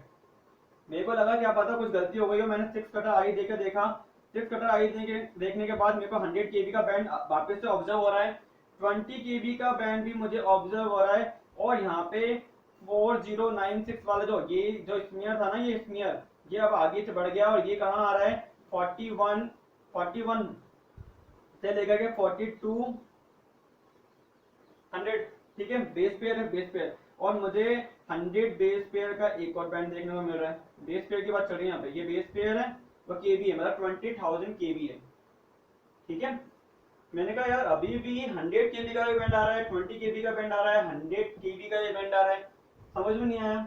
मैंने क्या करा, अब की बार मैंने 8 कटर आई दे दी। 8 कटर आई देने के बाद मैंने देखा कि मुझे 100 केबी का अगेन बैंड शो हो रहा है, एंड मुझे क्या हो रहा है, यहाँ पे बैंड मेरे को स्मीयर देखने को मिल रहा है, स्मीयर, ये देखो स्मीयर देखने को मिला, और स्मीयर की यहाँ पे साइज कितनी है, 65,000 टू 66,000 बेस पेयर की साइज है, एंड 20 केबी का मुझे एक बैंड और देखने को मिल रहा है, 20 केबी का, और मुझे 100 बेस पेयर का बैंड और देखने को मिल रहा है। मैं कंफ्यूज हो गया कि भाई मैं जब यूकेरियोटिक डीएनए को कट कर रहा हूँ, मैं ह्यूमन डीएनए को जब कट कर रहा हूँ या मैं यूकेरियोट्स को कट कर रहा हूँ, तो मुझे क्या बैंड शो हो रहे हैं, मुझे 100 बेस पेयर का बैंड आ रहा है, मुझे 20 केबी का बैंड आ रहा है, और मुझे किसका बैंड आ रहा है, मुझे 100 केबी का बैंड आ रहा है। मैंने कहा यार ये कट क्यों नहीं हो रहे, मैंने 10 कटर आई दे दी, कट नहीं हुआ, मैंने 12 कटर दे दी, 18 कटर दे दी, 20 कटर, सारी टाइप की आई डाल दी, बैंड ही नहीं मिले। तो मेरा कंफ्यूज ये हुआ कि मैंने कोई गलती तो नहीं कर दी, मैंने सारे एक्सपेरिमेंट वापस से रीड्रॉ कर लिए, फिर भी मुझे ये कटर आई देखने को मिल रही है। तो ये ही बैंड क्यों देखने को मिल रहा है, ये बैंड क्यों देखने को मिल रहा है। तो इसके लिए हम क्या करते हैं, एक केस स्टडी करी, उन्होंने बोला कि आपके डीएनए के अंदर, जो साइंटिस्ट थे उन्होंने बोला कि हमारे डीएनए के अंदर क्या होती है, हमारे अंदर क्या है, डीएनए क्या है, क्रोमेटिन है हमारे अंदर, क्या प्रेजेंट है, क्रोमेटिन, डीएनए प्लस में प्रोटीन, हमारे अंदर क्या है, डीएनए प्लस में प्रोटीन, क्रोमेटिन है। तो क्रोमेटिन को भी हमने देखा कि क्रोमेटिन भी क्या है, दो टाइप की है, एक तो है हेट्रोक्रोमेटिन और एक है हमारी यूक्रोमेटिन। तो इसने कहा कि जो आपका हेट्रोक्रोमेटिन वाला पार्ट था ना, उसको तो मैंने कट कर दिया, क्यों कट कर दिया, क्योंकि यहाँ पे जीन प्रेजेंट थी, और जीन प्रेजेंट थी, तो वहां पे मैंने देख लिया कि यहाँ पे एक नॉलेज वाला पार्ट है, यहाँ पे इंफॉर्मेशन वाला पार्ट था, वो तो मैं कट करता हुआ जा रहा हूँ, बट यहाँ पे हेट्रोक्रोमेटिन वाला पार्ट जो आपका है ना, इस पे जीन डेजर्ट है, ये क्या है, जीन डेजर्ट है, इसमें जीन प्रेजेंट नहीं है। मैंने जीन हेट्रोक्रोमेटिन में है ही नहीं, बोला बिल्कुल भी नहीं है। मैंने कहा क्या बात कर रहे हो, बोला हाँ, तो मैंने बोला कि 100 बेस पेयर क्या है, इसने बोला 100 बेस पेयर आपका क्या है, माइक्रो सैटेलाइट है, ये आपका क्या है, माइक्रो सैटेलाइट है। मैंने फिर 20 केबी, इसने कहा 20 केबी आपके 0.5 केबी टू, मतलब 500 बेस पेयर से लेकर 20,000 बेस पेयर तक आपका क्या होता है, मिनी सैटेलाइट, क्या होगा आपका, मिनी सैटेलाइट। मैंने 100 केबी, इसने कहा जो भाई किसी के हाथ में नहीं है, जो सबसे ऊपर है, जो चला गया बहुत ऊपर गया, वो आपका क्या है, सैटेलाइट है। देखो, तो मैंने कहा ये क्या है, मतलब इसने बोला कि ये आपके हेट्रोक्रोमेटिन रीजन है, हेट्रोक्रोमेटिन में आपके जीन ही प्रेजेंट नहीं है, जहां जीन ही नहीं है तो आप कट क्या करा रहे हो, वहां पे यहाँ पे कट नहीं होगा, यहाँ पे रिपीटेशन है, यहाँ पे आपकी आरी बाइंड ही नहीं कर रही है, यहाँ पे रिकॉग्नाइज ही नहीं कर रही है, कोई साइट ही नहीं है, तो कैसे कट लगा लोगे यहाँ पे।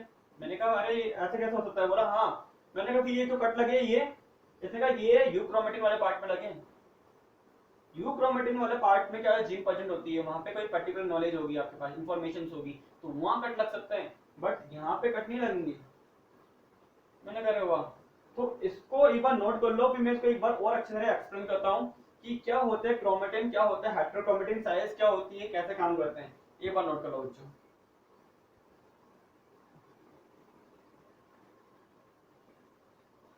अब देखो बच्चों क्या है कि जो आप क्रोमेटिन पढ़ते हो ना, आप क्या पढ़ते हो, क्रोमेटिन, ये क्रोमेटिन क्या है, दो टाइप की है, एक क्रोमेटिन आपकी हो गई क्या, यूक्रोमेटिन, और एक हो गई आपकी हेट्रोक्रोमेटिन।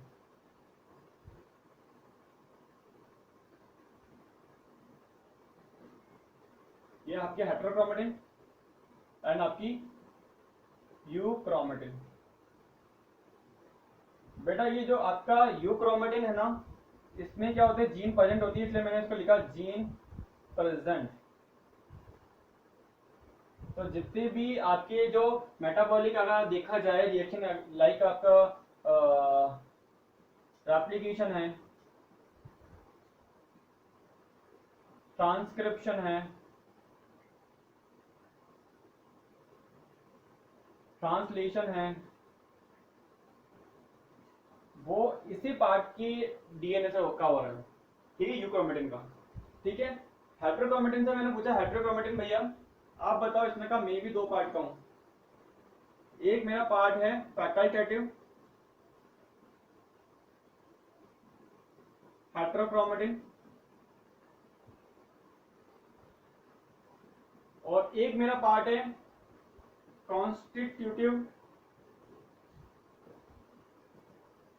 हेटेरोक्रोमेटिन। इसने बोला कि मैं क्या हूं, हेटेरोक्रोमेटिन है, मैं हूं जीन डेजर्ट, मैंने जीन प्रेजेंट नहीं है। फैकल्टेटिव से मैंने बोला भाई आप क्या कर रहे हो, इसने बोला कि मेरे अंदर क्या होता है कि मैं कभी कभी क्या करता हूँ, मेरे अंदर जीन ऑन और ऑफ होती रहती है। मैंने कहा जीन ऑन और ऑफ कैसे होती है, इसने कहा कि मेरे अंदर देखो, अगर हम क्रोमेटिन रीमॉडलिंग पढ़ते हैं, आप क्रोमेटिन तो देख रहे हो, क्रोमेटिन रीमॉडलिंग के टाइम पे अगर कोई जीन, मेरे अगर जीन के अंदर मिथाइलेशन हो रहा है या एसिटाइलेशन हो रहा है, तो वो डिपेंड करती है कि जीन ऑन है या ऑफ है। तो मैं कभी कभी क्या करती हूँ, मैं कभी कभी यूक्रोमेटिन की तरह काम भी कर लेती हूँ, और कभी कभी मैं हेटेरोक्रोमेटिन की तरह काम भी कर लेती हूँ। ठीक है, जब मैं यूक्रोमेटिन की तरह काम करूंगी तो मेरी जीन ऑन होगी। तो जीन ऑन मतलब कि मेरे पास जो जीन प्रेजेंट है, वहां पे जो हिस्टोन प्रेजेंट है, उनका एसिटाइलेशन हो गया है। और अगर मेरे पास क्या है, जीन अब्सेंट है, या मैं बोलूं कि मेरे पास, मैं अगर ऑफ कंडीशन में बैठे भी हूँ, ऑफ कंडीशन में मैं हेटेरोक्रोमेटिन की तरह रिएक्ट करके जाऊंगी। ठीक है, हेटेरोक्रोमेटिन मतलब एकदम जीन ऑफ कर दूंगी, तो उस कंडीशन में मेरे वाले हिस्टोन जो प्रोटीन है, उनका क्या कर रखा है आप लोगों ने, मिथाइलेशन कर रखा है, जिसकी वजह से वहां पे जीन क्या हो गई, कंडेंस हो गई एंड जीन डेंस। आपको मतलब कोई भी आरएनए पॉलीमरेज, डीएनए पॉलीमरेज को लग ही नहीं रहा कि यहाँ पे कोई जीन प्रेजेंट है, तो उस कंडीशन में क्या होगा कि मैं एकदम ऑफ हो जाऊंगी। मतलब ये क्या करेगा, जीन ऑन और ऑफ करेगा। यहाँ पे क्या होगा, फैकल्टेटिव के अंदर आपका gene gene of and gene on की कंडीशन रहती है। ठीक है, मैंने इसको बोला, कंस्ट्रेटर को इसने बोला भैया ऑल, मैं तो ऑफ ही हूँ भी, off off off, gene off ही है मेरे अंदर, या जीन डेजर्ट हूँ मेरे अंदर, मेरे अंदर जीन नहीं है, जीन डेजर्ट हूँ मैं। मैंने कहा जीन डेजर्ट हो, तो फिर इसने कहा तीन पार्ट है मेरे भी। मैंने कहा कौन कौन सा पार्ट है, इसने कहा मेरे जो पार्ट है ये देखो, इसने कहा मेरे पास है माइक्रो सैटेलाइट, मेरा पार्ट है मिनी सैटेलाइट।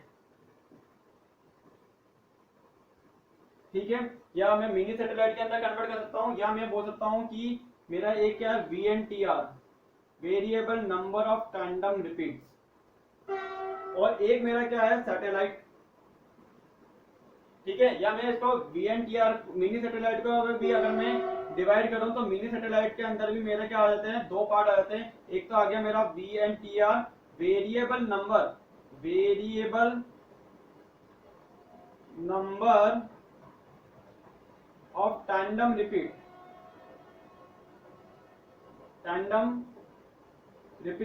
And telomeres. मैंने कहा variable number of tandem repeats and telomere, क्या आप मिनी सैटेलाइट के पार्ट हो? इसने कहा हाँ। मैंने सैटेलाइट को बोला आप कहाँ प्रेजेंट हो? इसने कहा सेंट्रोमियर। मैंने कहा सेंट्रोमियर जीन डेजर्ट है? इसने कहा जीन डेजर्ट ही है सेंट्रोमियर। सेंट्रोमियर में भैया कोई जीन का रेगुलेशन नहीं हो रहा है, जीन काम नहीं कर रही है, वहां पर ट्रांसक्रिप्शन, ट्रांसलेशन है, एप्लीकेशन नहीं हो रहा। जीन डेजर्ट है, हेटेरोक्रोमेटिन वाला पार्ट है। माइक्रो सैटेलाइट ये रैंडमली क्रोमोसोम पे अरेंज होते हैं, रैंडम। ठीक है, मैंने बोला सैटेलाइट को भैया आपकी साइज कितनी थी? इसने कहा 100 KB की साइज थी मेरी, आपको पता ही है। मैंने कहा हाँ पता है। इसने कहा मैं भी दो टाइप का हूँ। इसने कहा अल्फा सैटेलाइट और बीटा सैटेलाइट, मेरे भी दो पार्ट है, बीटा सैटेलाइट। मैंने अल्फा सैटेलाइट को बोला आपका दूसरा नाम? इसने कहा अल्फॉइड भी बोलते हैं मुझे। ठीक है, और मेरे अंदर 171 बेस पेयर की रिपीटिंग यूनिट है। मैंने कहा रिपीटिंग यूनिट का मतलब समझ में नहीं आ रहा। इसमें आप समझो कि अगर 100 KB है ना, तो ये अगर A T C G ऐसे करते करते करते करते ये वन यहाँ पे GCA ये 171 हो गए, तो वापस से यहाँ से स्टार्ट हो जाएगा क्या, वापस से यहाँ से स्टार्ट हो जाएगा ATCG, वापस से ये कंटिन्यू करते हुए GCA, फिर वापस से स्टार्ट होगा। तो ये मेरे 171 बेस पे की रिपीटिंग यूनिट है। तो मैंने बोला कि आपकी रिपीटिंग यूनिट कितने कितने का 100 kV इंटू 1000 कर लो और डिवाइडेड बाय 170 कर लो, इतनी बार मेरे अंदर ये एक सीक्वेंस रिपीट होगी। मैंने कहा बहुत ज्यादा बार हो रही है, बोला हाँ बहुत ज्यादा बार होगी। ठीक है, बीटा सैटेलाइट को बोला, इसने कहा मेरे पास 68 बेस पे की रिपीटिंग यूनिट है, पर मैं हर जगह नहीं हूँ, मैं only for only 1 3 9 13 14 15 21 22 and Y chromosome के ऊपर ही हूँ ओनली। मैं हर जगह नहीं मिलूंगा, मैं सिर्फ एक लिमिटेड जगह पे ही मिलूंगा। ठीक है, अल्फा सैटेलाइट तो क्या सेंट्रोमियर हर जगह मिलेगा। मिनी सैटेलाइट से बोला आप कितने पार्ट में हो, इसने कहा मिनी सैटेलाइट ने कि इसके पास इसकी तो 68 बेस पे की रिपीटिंग यूनिट है। ठीक है, ये भी समझ में आ गया।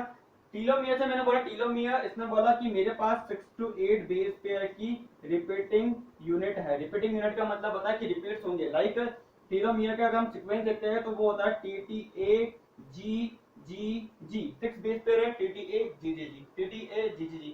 हमारे अंदर देखें तो हमारे अंदर जो सीक्वेंस है टीलोमियर के TT-GG-GG। ठीक है, तो मैंने कितना रिपीट करोगे, इसने कहा देखो आपने ऑलरेडी बता चुके हो आप कि मेरी 20 kb की साइज है, 20 kb की साइज है, या आप बोल चुके हो कि 0.5 kb 0.5 kb टू 20 kb की मेरी साइज है। तो अगर मेरी 0.5 kb की साइज आ रही है तो 500 डिवाइडेड बाय 6 कर लो, या 20 kb आ रही है तो 20,000 डिवाइडेड बाय 6 कर लो। तो ये कितना हो जाएगा, 6 8 जा 48। अच्छा, तो 82 टाइम आपका क्या होगा, TTA-GGG रिपीट करेगा। और यहाँ पे देखें 3000 बार ये रिपीट करेगा। मैंने कहा आपका जो ये टीलोमियर है इसके अंदर इतने रिपीट्स होंगे TTA-GG के, इसने कहा हाँ मेरे पास 20 kb की साइज है मेरे पास रिपीट्स मिलेंगे इतने। अगर ये रिपीट्स कम हो गए तो टीलोमियर की शॉर्टनिंग हो जाएगी, आपके अंदर एजिंग आ जाएगी। इतनी साइज तो दो मेरे को कम से कम, मैं आपके एंड को प्रोटेक्ट कर रहा हूँ, आप मेरी साइज कम मत करो। मैंने ठीक है ले लो। माइक्रो सैटेलाइट से बोला आपकी साइज, इसने बोला 100 बेस पेयर की साइज है। मैंने रिपीटिंग यूनिट बताओ, रिपीटिंग यूनिट इसने कहा 1 to 4 बेस पेयर की रिपीटिंग यूनिट है। मतलब मैंने कहा क्या, इसने कहा अगर एडेनिन एडेनिन एडेनिन एडेनिन ऐसे एक पर्टिकुलर एक न्यूक्लियोटाइड आ रहा है तो ये 100 बार रिपीट्स होगा ये। अगर adenine thymine adenine thymine adenine thymine दो न्यूक्लियोटाइड का रिपीट्स आ रहे हैं तो ये 50 टाइम रिपीट्स होगा। अगर तीन न्यूक्लियोटाइड ATC अगर दो न्यूक्लियोटाइड के रिपीट चल रहे हैं, दो न्यूक्लियोटाइड के, तो ये आपके 33 टाइम रिपीट्स होंगे। अगर चार न्यूक्लियोटाइड जैसे कि ATCG तो चार न्यूक्लियोटाइड की रिपीट से तो 25 टाइम में रिपीट करूंगा अपने। मैंने ये क्या है, इसने बोला भाई मैं बहुत ही इंपॉर्टेंट चीज हूँ, मेरे को मत छेड़ना, अगर मेरे को छेड़ोगे तो मैं आपको डिजीज कर सकता हूँ। लाइक माइक्रोसैटेलाइट इनस्टेबिलिटी में म्यूटेशन के अंदर पढ़ाऊंगा आपको। माइक्रोसैटेलाइट इनस्टेबिलिटी होने से आपके hereditary non polyposis colorectal cancer HNPCC भी हो सकता है। HNPCC hereditary non polyposis colorectal cancer.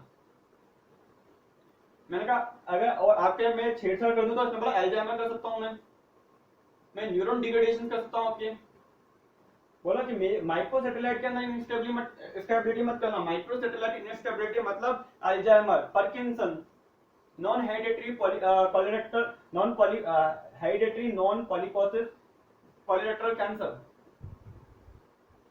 मैंने कहा तो बहुत खतरनाक चीज है। बोला हाँ मेरी रिपीट चेंज नहीं होनी चाहिए। जैसे आप बोलते हो ना CAG की रिपीट है, CAG की रिपीट है। अगर ये CAG की एक पर्टिकुलर टाइम रिपीट होते हैं 25 टाइम या 30 टाइम्स, अगर इन रिपीट्स को अगर आप एक दो भी अगर चेंज कर दोगे तो पार्किंसन डिजीज हो सकती है, अल्जाइमर डिजीज हो सकती है, कैंसर डिजीज हो सकती है। तो भैया इनको चेंज नहीं करना है। मैंने कहा ठीक है नहीं करूंगा भैया, चेंज करा तो दिक्कत हो जाएगी मेरे को। तो मैंने इतने रखूंगा जितने आपके अंदर है, जितना आपने मुझे दिए हैं।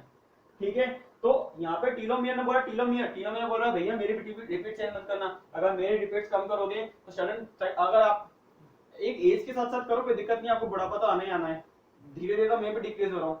बट अगर sudden decrease in telomere length, तो आपके क्या हो जाए, पाव मूवी आपने देखी होगी, पाव मूवी देखिए, तो पाव मूवी में आपके अमिताभ बच्चन क्या थे, डिजीज लेकर आए थे।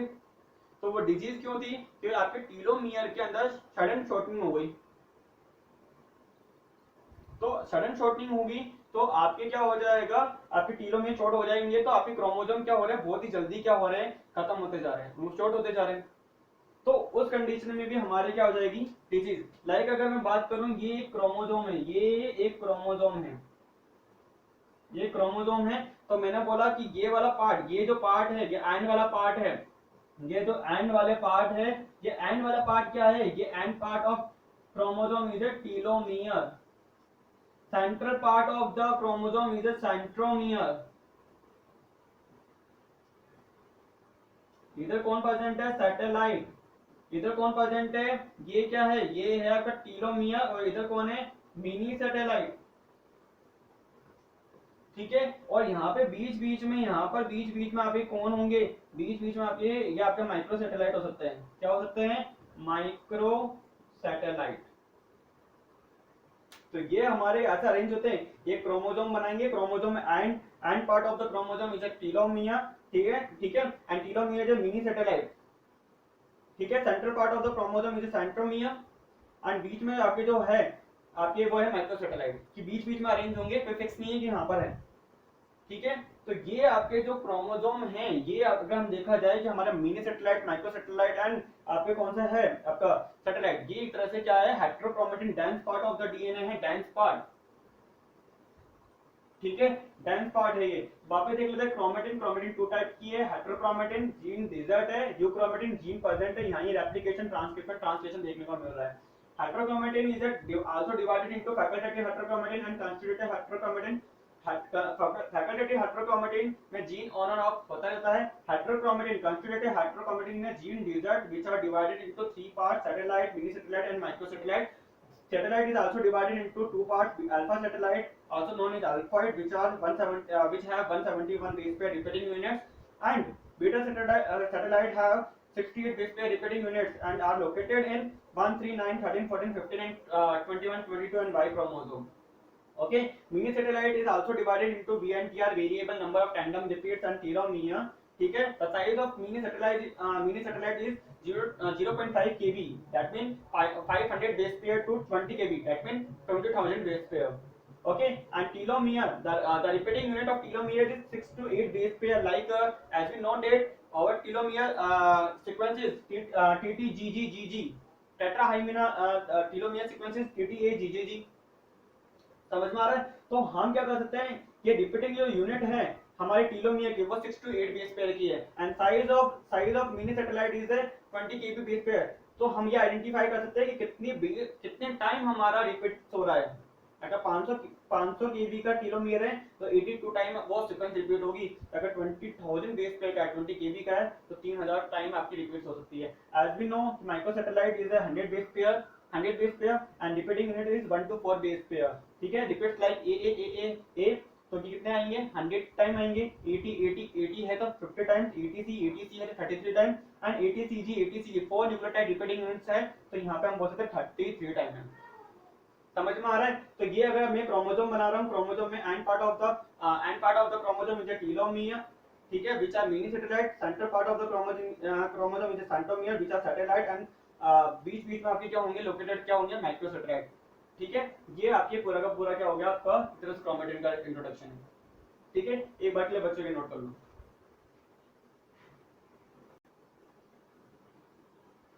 अब देखिए बच्चों, अपन एक छोटा सा टॉपिक को देख रहे हैं। टॉपिक का नाम क्या है, हमने देखा कि मिनी सैटेलाइट में अपन ने टीलोमियर देख लिया है, सेंट्रोमियर भी अपन ने सैटेलाइट के अंदर देख लिया।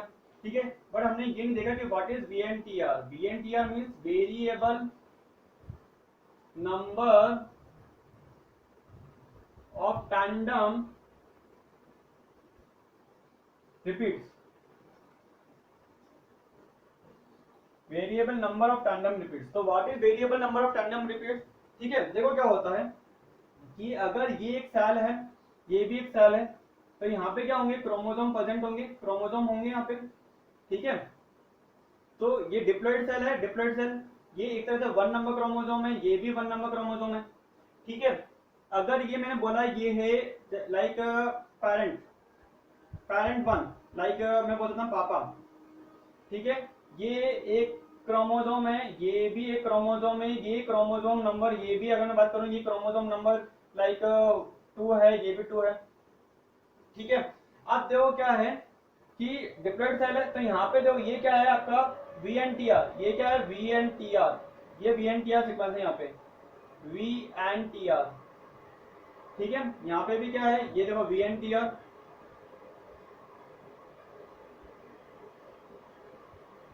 ठीक है। अब यहाँ पे अगर मैं सीक्वेंस देखूँ तो आपके अंदर जो सीक्वेंस है वो मेरे अंदर सीक्वेंस है, वो दोनों ही सेम है।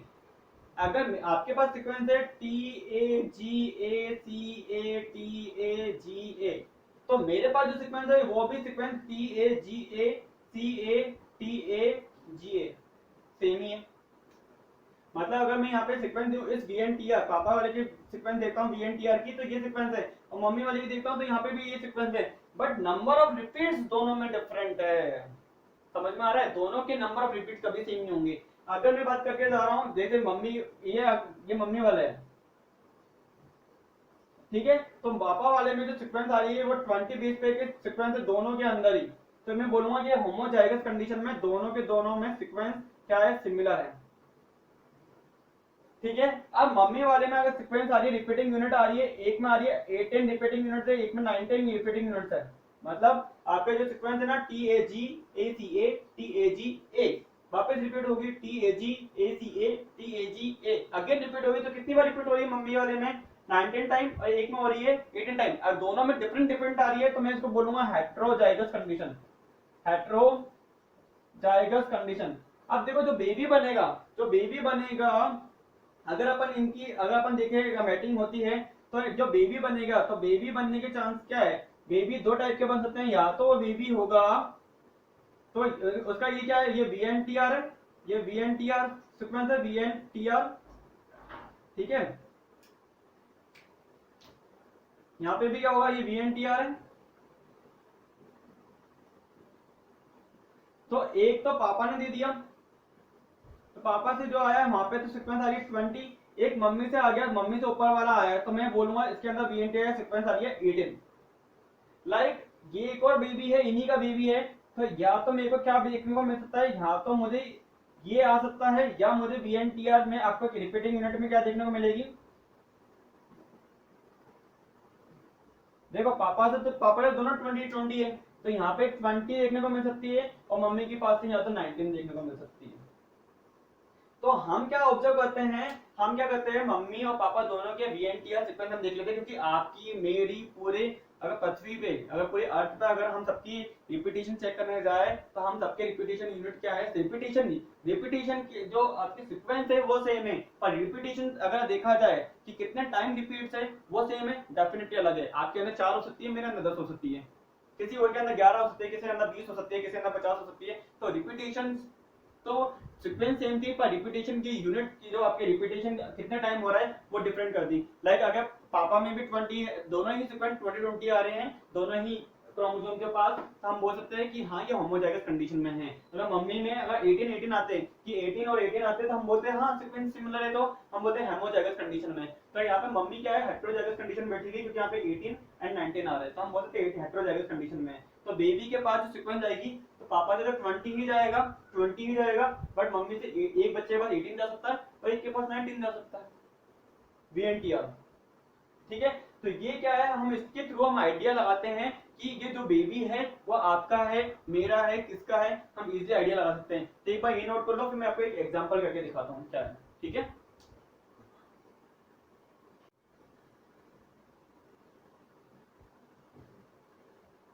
अब देखिए, ये 4 पर्सन है, ये है P1, ये है M1, ठीक है, मम्मी पापा, ये है P2, और ये है M2, ठीक है। इसके अंदर जो मैं क्रोमोसोम देख रहा हूँ, इसके अंदर वेरिएशंस देख रहा हूँ, क्या इसके अंदर VNTR नंबर, इसमें जो VNTR नंबर है वो है लाइक 19 एंड 20। इसके अंदर इसमें जो मम्मी वाले में मैं VNTR नंबर देख रहा हूँ, ये कितने हैं, यहाँ पे हम देख रहे हैं कितने, 14 एंड 15, यहाँ पे मैंने देखा कि ये P2 है, इसके अंदर जो सीक्वेंस है, यहाँ पे जो आपका वेरिएशन आ रही है, ये कितनी टाइम आ रही है, अपन बोले 21 एंड 22। एंड यहाँ पे जो मदर है M2 है, यहाँ पे कितनी है 24 एंड 25 टाइम रिपीटेशन है VNTR में। ये दोनों के दोनों कह रहे हैं कि ये जो बच्चा है, ये वाला जो बच्चा है, ये क्या है, ये चाइल्ड, ठीक है, सन है। ये बोल रहे हैं ये हमारा है, ये कह रहे हैं कि ये हमारा है P1 और M1, ये बोल रहे हैं कि ये हमारा है। और इनमें हमने देखा कि भैया तुम्हारे अंदर सीक्वेंस क्या है, तो अब कैसे आइडिया लगाए कि ये किसका बच्चा है। तो यहाँ पे जो रिपीटेशन हमने देखा, तो यहाँ पे रिपीटेशन में हमने देखा VNTR जो नंबर आ रहे हैं वो क्या आ रहे हैं देख लेते हैं। तो हम क्या करेंगे, इनसे इनके भी क्या ले लिए, इनका भी DNA ले लेंगे, इनका भी DNA ले लेंगे, इसका भी ले लेंगे। एंड देन जब हम क्या करेंगे, ये देखो 1 P1 के लिए, देन M1 के लिए, देन P2 के लिए, देन M1 के लिए, देन चाइल्ड के लिए, चाइल्ड का DNA। एंड देन मैंने क्या करवा लिया भैया, जेल इलेक्ट्रोफोरेसिस। तो मुझे पता है कि P1 के पास क्या है 19 एंड 20 है, तो मेरे को बैंड आ गए यहाँ पे 19 एंड 20 ना। तो देखो 19 वाले का बैंड कहाँ आएगा, नीचे आएगा, ठीक है, मॉलिक्यूलर वेट कम है। एंड 20 वाले का ऊपर आएगा, क्योंकि मॉलिक्यूलर वेट क्या होगा, ज्यादा होगा, क्योंकि नंबर ऑफ बेस पेयर ज्यादा है या एक न्यूक्लियोटाइड ज्यादा है, तो मॉलिक्यूलर वेट इंक्रीज हो जाएगा 19 एंड 20। M1 से पूछा भाई आपका कहाँ आ रहा है, इसने M1 ने बोला कि मेरा देखो ये रहा 14 एंड ये रहा 15। मैं P2 के पास गया, P2 ने बोला मेरा ही बैंड आ रहा है, देखो P2 ने बोला कि मेरा बैंड आ रहा है कितना, यहाँ पे 21 एंड ये रहा 22। M2 से पूछा भैया कहाँ आ रहा है, M2 ने बोला मेरा यहाँ आ रहा है 24 एंड 25। ठीक है, मतलब क्या है 14 15 19 20 21 22 24 25। मैंने बोला चाइल्ड से भैया आपका बैंड कहाँ आ रहा है, चाइल्ड ने कि मेरा एक तो आ रहा है 20, यहाँ इससे सिमिलर में कर दो 21, और एक बैंड आ रहा है मेरा कहाँ पे 24, तो इसके सिमिलर में होगा, 24। ठीक है, ऐसा मत कर देना कभी भी कि पढ़ाने बैठो, आप लोग भी पढ़ाने जाओ कि P2 और M1 का बैंड सिमिलर कर दो, तो इन दोनों में चक्कर हो जाएगा, चक्कर बहुत गलत बात हो जाएगी। या P1 और M1 का बैंड दिखा दो सामने, तो भैया ये दोनों पति पत्नी नहीं है, P1 और M1 पति पत्नी है तो इनके बैंड ये रहे, P2 और M1 है तो इनके पति पत्नी ये रहे। अगर चाइल्ड के अंदर इसका बैंड आ गया तो भैया बहुत बड़ी बात हो जाएगी, तो ध्यान देना, ठीक है। तो अब देखो जब मैंने बैंड मैच करने बैठ रहा हूँ, तो बैंड मैच करते समय ये देखो, इसी से बताता हूँ, ये देखो 21 वाला क्या आ रहा है, मिल रहा है डेफिनेटली, और यहाँ पे ये किससे मिल रहा है, P2 से मिल रहा है, और 24 वाला देखो मैच कर रहे हैं, तो ये किससे मिल रहा है, ये M1 से मिल रहा है। तो हम बोलेंगे भैया ये आपका बच्चा नहीं है, आप कहाँ से आ गए, ये बच्चा किसका है, P2 और M2 का बच्चा है। तो हम क्या फिंगरप्रिंटिंग कर सकते हैं, डेफिनेटली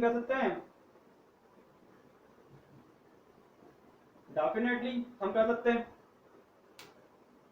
ठीक है। वीएनटीआर लाइक हम प्रॉब यूज में ले सकते हैं, हाँ ले सकते हैं, हम इजीली ले सकते हैं हम, ठीक है। और हम क्या देख सकते हैं, हम आइडिया लगा सकते हैं with the help of VNTR number कि कौन सस्पेक्ट है, कौन विक्टिम है, किसका बच्चा है किसका नहीं है, हम इजी आइडिया लगा सकते हैं। तो आज हमारी क्लास यहीं खत्म होगी, ठीक है। तो आई होप आपको ये पूरा का पूरा समझ में आ गया, बहुत ही इंपॉर्टेंट टॉपिक है, क्योंकि सीएसआर ऐसे क्वेश्चन आपको देता ही देता है, ऐसे क्वेश्चन आपके हमेशा आएंगे। ये वीएनटीआर है, बहुत इंपॉर्टेंट टॉपिक है फॉर सीएसआईआर, वो कभी भी वीएनटीआर नहीं बोलेगा, वो ऐसे क्वेश्चन दे देगा, बताओ क्या है, और ये ऐसे बैंक हमेशा देखे जाते हैं, ठीक है। P1 M1 P2 M2 होना यहाँ पे, M1 थोड़ा ना होगा, ये M2, ठीक है, M2 एंड चाइल्ड, ठीक है। ऐसे ही क्वेश्चन सीएसआई देगा, इसके बाहर कोई क्वेश्चन नहीं आएंगे, मैं गारंटी ले रहा हूँ आपसे, ठीक है। आई होप आपको ये पूरा का पूरा समझ में आ गया हो। अगर कोई भी फिर भी आपको डाउट आता है तो आप क्या कर सकते हो, आपका ही चैनल है, आप मुझसे पूछ सकते हो, आप एक टेलीग्राम ग्रुप भी है, आप उस टेलीग्राम ग्रुप को भी ज्वाइन कर सकते हो, जिससे आपको कोई भी डाउट आता है वहाँ पे भी आप मुझसे बात कर सकते हो। आपका एक इंस्टाग्राम चैनल भी है, उस पर भी आप क्या कर सकते हो, ज्वाइन हो सकते हो, एंड देन वहाँ पे भी आप मुझसे चैट कर सकते हो डायरेक्टली, ठीक है। एंड देन आपका अगर आप देखोगे तो मेरे बायो पे वहाँ पे एक व्हाट्सअप नंबर भी दे रखे हैं, अगर आपको इनकेस कोई डाउट आ रहा है तो आप मुझसे डायरेक्ट भी बात कर सकते हो, ठीक है। ज़्यादा से ज़्यादा चैनल को लाइक करो, शेयर करो, सब्सक्राइब करो, आई प्रॉमिस यू कि आपके जितनी भी टेक्निक है, बायोकेमिस्ट्री, मेटाबॉलिज्म है, आपका प्लांट फिजियोलॉजी है, आपकी मॉलिक्यूलर बायोलॉजी है, आपकी सेल बायोलॉजी, आपकी जेनेटिक्स है, मैं आपकी पूरी की पूरी टॉपिक कवर कराऊंगा। अभी टारगेट किसके ऊपर है? गेट के ऊपर टारगेट लेके चलते हैं, ठीक है। गेट एंड सीएसआर के ऊपर टारगेट है। सीएसआर होने से पहले आपकी टेक्निक पूरी खत्म हो जाएगी एकदम विद एमसीक्यू, ठीक है। आपके मोस्ट ऑफ द टॉपिक मैं कवर कर दूंगा। अगर कोई इंपॉर्टेंट टॉपिक है आपका, आप अगर आपको पढ़ना है कि नहीं से पहले ये पढ़ा दो, आप मेरे को बताओ, मैं आपको वो टॉपिक पहला कवर करूंगा, ठीक है। आई होप आपको मेरे टॉपिक बहुत अच्छे लग रहे हो, ठीक है। अगर अच्छे लग रहे हैं, आपको मजा आ रहा है और आपको एकदम फ्रेंडली लग रहा है कि हाँ एकदम सर एकदम नॉर्मल पढ़ा रहे हैं एकदम, ठीक है, एग्जाम्पल अच्छा लग रहा है, बिहेवियर अच्छा लग रहा है, देन आप क्या कर सकते हो? लाइक करो, शेयर करो, सब्सक्राइब करो, ज़्यादा से ज़्यादा शेयर करो, ताकि हम ज़्यादा से ज़्यादा बच्चों के साथ में इस कंटेंट को फैला सकें। जितना लाइक करोगे, जितना शेयर करोगे, जितना सब्सक्राइब करोगे, उतना ही मेरा कॉन्फिडेंस भी हाई करोगे। मेरा कॉन्फिडेंस हाई होगा तो मैं और ज़्यादा मेहनत करूंगा आपके लिए और अच्छे लेक्चर लेकर आऊँगा, ज़्यादा से ज़्यादा एमसीक्यू सॉल्व कराऊंगा। एमसीक्यू से बात याद आई कि ज़्यादा कोशिश करो आप इंस्टाग्राम पे भी थोड़ा डेली अपडेट ले लिया करो, क्योंकि इंस्टाग्राम पे हम क्या कर रहे हैं, डेली एमसीक्यू आपका उसमें मैं इंसर्ट करता हूँ, ठीक है। एक अपलोड करता हूँ मैं डेली एक एमसीक्यू, अगर आप उसको भी रीड करते हो, उसको भी वीडियो देखते हो, वो एज ए वीडियो या एज ए कॉपी मैन नोट्स के तौर पे होता है, तो आप उससे भी अगर आप उसकी प्रैक्टिस भी करते हो, तो एक एमसीक्यू या दो एमसीक्यू भी डेली सॉल्व कर रहे हो तो बहुत ही ज्यादा हो जाते हैं, ठीक है। कहते हैं ना कि बूंद बूंद से घट बढ़ता है, तो अगर कुछ ना करने से बढ़िया है कुछ करो आप, तो वहां से भी आप डेली के एमसीक्यू भी सॉल्व करोगे। अगर आपकी हेल्प कर रहा हूँ मैं किसी भी तरीके से या कर पा रहा हूँ, तो मेरे लिए ये बहुत ही अच्छी बात है कि हाँ आपकी मतलब आप मेरे नॉन नहीं हो ना मैं आपके लिए कोई नॉन हूँ, फिर भी हम एक दूसरे के लिए कॉन्टेक्ट में हैं, हम एक दूसरे की हेल्प कर पा रहे हैं, ठीक है। तो थोड़ा मेरी भी हेल्प कीजिए, थोड़ी आपकी हेल्प मैं करूंगा। एंड आई थिंक आपको ये कंटेंट बहुत अच्छा लग रहा हो, अच्छा लगा है तो लाइक करो, शेयर करो, सब्सक्राइब करो। ऑल द बेस्ट, ध्यान रखना है अपना, ठीक है। एंड कोरोना के थर्ड वेव से भी बचना है, बहुत ध्यान रखो अपना, ठीक है। टेक केयर एंड नोट कर लीजिए, ठीक है।